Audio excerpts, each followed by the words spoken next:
Isso da família também quero me bolar.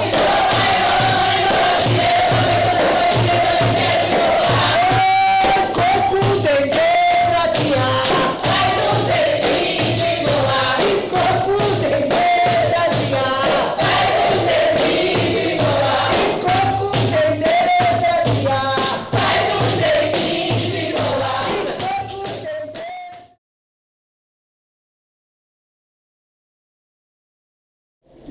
Eu sou Luiz Carlos Ribeiro dos Santos, eu sou mais conhecido no meio artístico como Luiz Carlos Laranjeiras.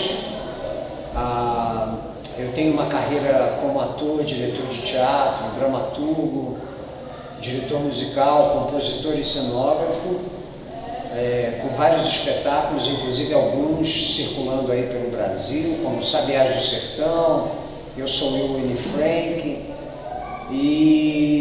E atualmente sou professor da Universidade de Brasília, Departamento de Artes Cênicas. Eu tenho 2 livros publicados, Folia da Terra e Teatro de Luiz Carlos Laranjeiras, que estão disponíveis na internet. E vale a pena também falar que eu comecei a minha carreira no teatro com teatro de rua. E logo depois eu entrei num grupo chamado Teatro Vento Forte. Foi um grupo que nasceu no Rio de Janeiro e depois foi para São Paulo. E nesse grupo eu trabalhei como ator, como cenógrafo, como ator educador e na criação de bonecos e objetos dos espetáculos do grupo. Eu tenho desenvolvido ao longo da minha carreira de ator e de diretor, eu tenho desenvolvido uma metodologia muito particular, em que eu trabalho elementos da minha pesquisa, da minha tese, né? Eu sou doutor formado pela Escola de Comunicações e Artes da Universidade de São Paulo, e na minha tese eu criei um conceito chamado Jogos Rapsódicos. Os Jogos Rapsódicos são jogos poéticos musicais com música e danças populares. Então, na minha metodologia de ensino do teatro, na minha metodologia de processos criativos em artes cênicas, eu utilizo a música e a dança popular, porque eu acredito que são elementos que estão aqui próximos de nós, estão dentro do nosso imaginário e muitas vezes a gente não tem consciência deles, né? É importante, é imprescindível que os artistas do teatro no Brasil conheçam as teorias e métodos das escolas europeias, mas eu acredito que nós precisamos também fazer uma renovação epistêmica, tanto na história do teatro brasileiro, quanto nas metodologias de ensino do teatro no Brasil. E eu, no caso, tenho trazido para dentro da universidade uma metodologia muito particular, que eu chamo de pedagogia do teatro da roda dança, que é onde os futuros professores aprendem a tocar instrumentos, aprendem o repertório de danças populares brasileiras, para que quando eles cheguem nas escolas, eles, além de levar o teatro tradicional, vamos dizer assim, eles também despertem nos alunos a atenção às teatralidades que estão presentes no imaginário dos seus alunos. Então, muitas vezes, o menino ou a menina na escola nunca foi ao teatro, mas conhece o Bumba Meu Boi, mas conhece o Cavalo Marinho, que são teatralidades populares brasileiras que eu geralmente realço na minha metodologia.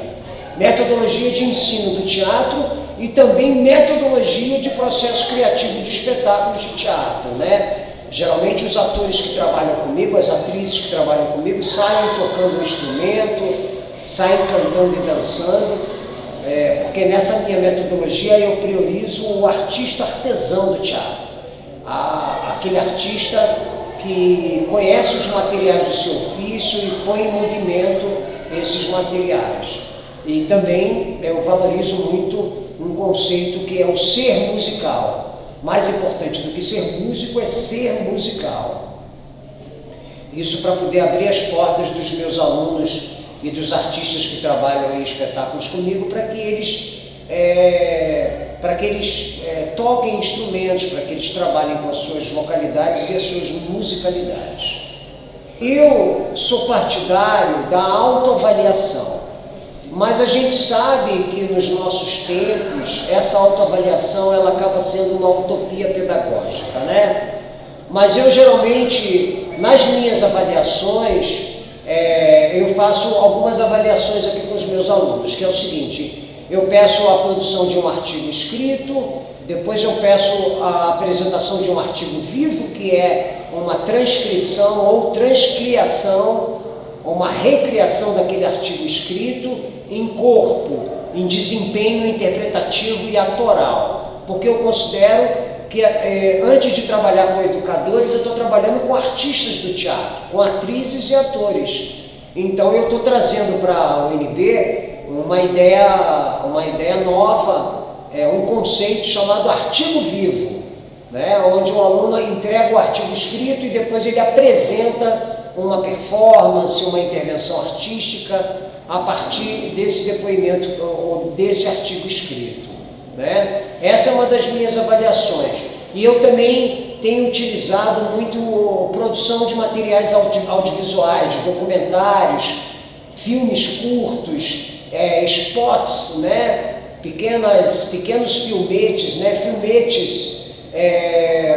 Com a visão dos alunos e alunas sobre o ensino e a prática do teatro na educação formal. Eu não tenho desistências, assim, né? Eu não tenho tido desistências. Quando pinto uma desistência, geralmente é por um motivo de saúde ou um motivo particular. Mas em relação a uma desistência por conta da disciplina ou por conta de uma metodologia de trabalho, não. Eu acredito que essa palavra fracasso é muito forte, mas ela é uma palavra que a gente acaba tendo que adotar. A gente acaba tendo que adotá-la a gente não pode abstrair essa palavra como se ela não existisse, porque muitas vezes no teatro a gente tem que conviver com os fracassos, né? No trabalho artístico, eu mesmo tenho algumas experiências de espetáculos em que eu fui muito premiado, o espetáculo foi premiado, ganhou todos os prêmios da crítica, boas críticas publicadas nos jornais, mas com pouco público. E espetáculos também ao contrário, com críticas desfavoráveis e muito público no teatro. Mas eu acredito que o fracasso é uma contingência do nosso trabalho. A gente tem que aprender a conviver com o sucesso e com o fracasso, tanto em relação às práticas pedagógicas, educativas, quanto em relação à prática artística e os processos criativos.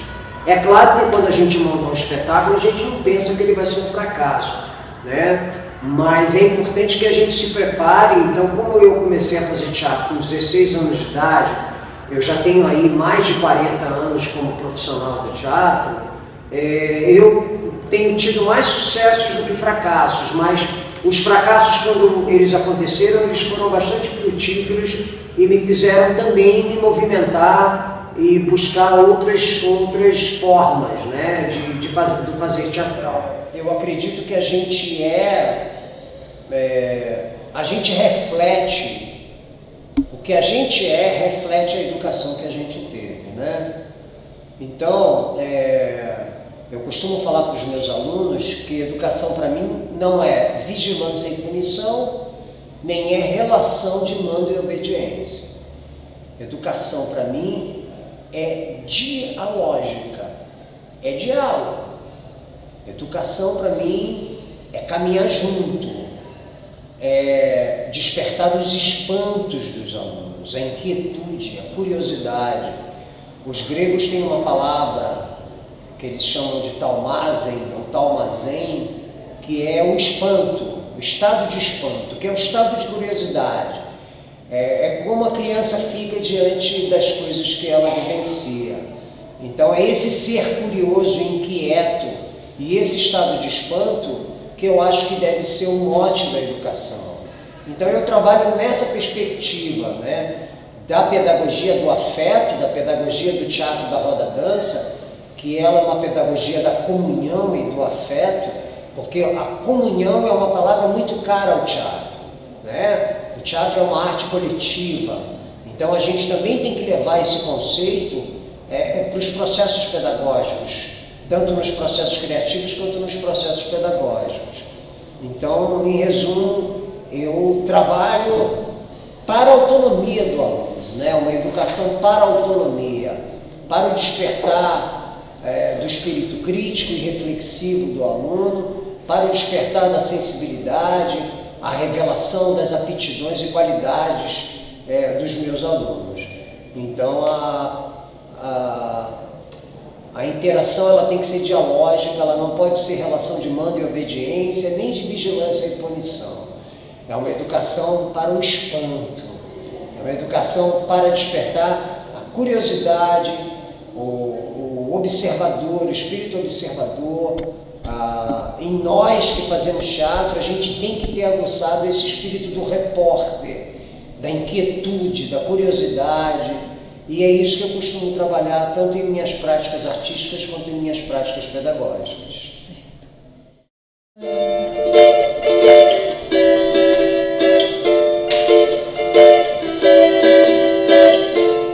É de manhãzinha que canta a jandaia, dança moreninha, sacudindo a saia.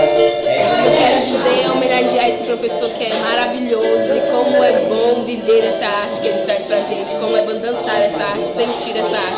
Que bom que ele existe e por mais profissionais assim, mais artes antes que seja tarde. Cava danado, bota a camisa pra dentro, veja lá o seu sargento da Guarda Nacional. A aula dele é tipo um respiro no nosso cotidiano e todas as vezes que a gente está aqui junto cantando essas músicas traz uma sensação de coletividade, de arte e de inspiração assim, incrível, magnífica e vale muito a pena quem tiver a oportunidade de conhecer o Laranjeiras. Muito obrigada, Laranjeiras. Vou na bodega, bebo 2 litros de cana, meto a faca no banana. É muito incrível a visão que ele traz pra gente da arte, que não é só aquela arte quadrada que a gente aprendeu no ensino médio e que existe um mundo aí pra gente aprender. E sempre que, mesmo que o dia esteja ruim, saber que eu vou vir para essa aula, vou ter a roda, já me deixa feliz e já muda meu estado de espírito. Eu só tenho a agradecer ao professor Laranjeiras e essa matéria. Corra depressa, vá na casa da Maroca, se arrancou. Então, Laranjeiras, o que eu tenho pra dizer é só gratidão. É a única palavra que eu acho que consegue exprimir o que eu sinto nas suas aulas, sabe? É o que o Júlio falou, a gente pode vir triste pra aula, mas quando a gente entra nessa sala, que aparentemente é um lugar pequeno, a gente extravasa, é como se fosse uma explosão de alegrias com confete e essa ciranda, e tudo isso é tão incrível que a única palavra mesmo que consegue exprimir tudo que a gente sente é gratidão. Dança moreninha, sacudindo a saia, Chico Pô. É um trabalho muito diferente, que primeiro te choca e depois te... Não é de ser bom. A metodologia do estudo do teatro